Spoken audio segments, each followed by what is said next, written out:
มึงตี2 รอบแล้วไหนวะนี่กูไม่เข้านะกูไม่คือแบบเขาเติมแค่459ก็ไปปทุมแล้วว่ะแล้วเดินอีก459ก็ไปกรุงเทพอ่ะเย็นนะ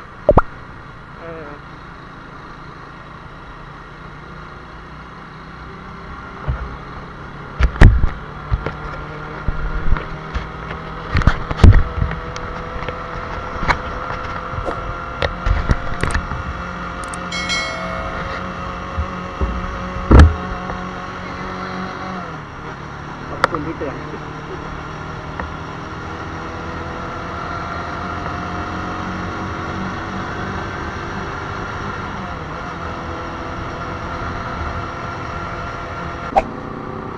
นี่แหละตรงเนี้ยหลังจากนี้จะต้องบอกทางเขาแล้ว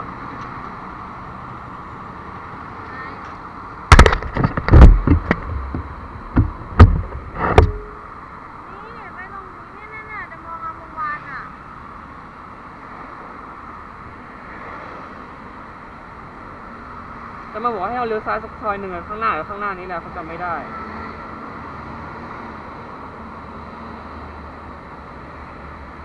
อะไรนะมหาอะไรมหาวิทยาลัยมหาวิทยาลัย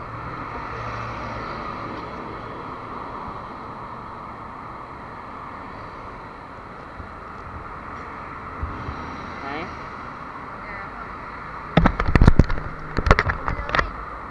ขอดูแป๊บนึงก่อน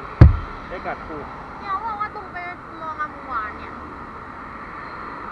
ผ่านซอยแรกเข้าซอย2เข้าซอย2โอเคเตงเวลาเข้าซอย2ไหมวะใช่อย่างนี้นะอย่างนี้ได้ไม่หกมันได้ไม่หล่น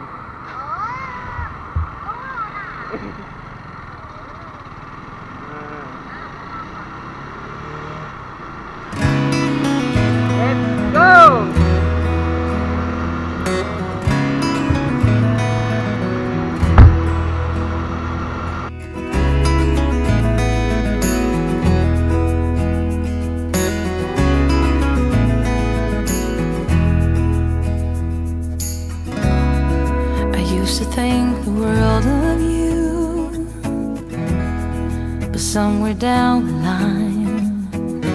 we changed and we grew and we fell out of touch as time goes by. Still I'm holding on to you. I know that it's time for me to let you go. I know that it's time for us to part, though it breaks my heart. Baby, it's time for me to face the truth.I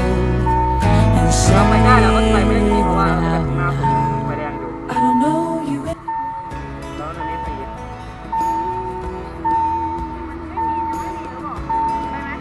ไปอะไรเล่าไฟแดงเราต้องไปข้างหน้าเราต้องตรงไปก็ไปรออยู่ตรงนั้นไง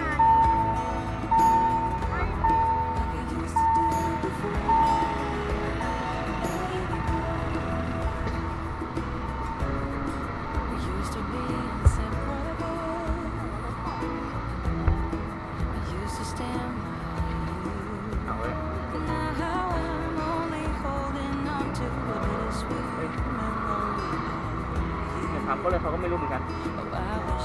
โอ๊ะไม่รู้เขาจะแจ้งเตือนมา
me to let you go.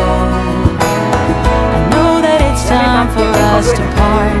though it breaks my heart. Baby, it's time for me to face the truth and say it out loud. I don't know you anymore.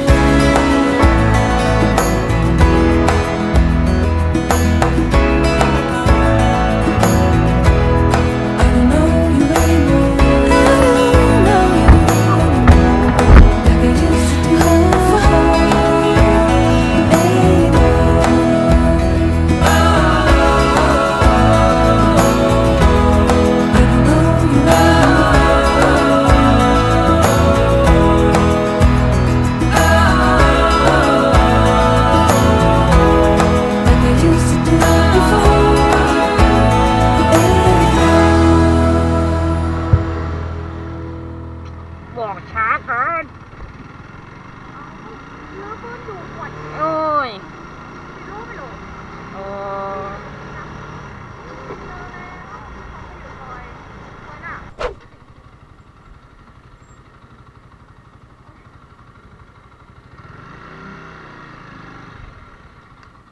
โอ้เพื่อนกันเว้ย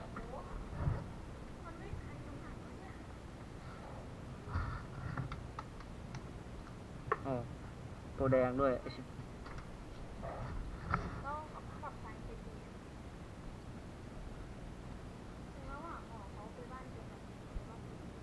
2,000 years later. โอเคครับผมนะถ้าชอบคลิปนี้ถ้าผมจะเริ่มกดไลค์กดแชร์และกด subscribe แล้วก็ผมเรียกผมที่ทำการที่กันต่อไปนะผมเรียนก็ได้ผมเจอกันคลิปหน้าของผมบ๊ายบายครับ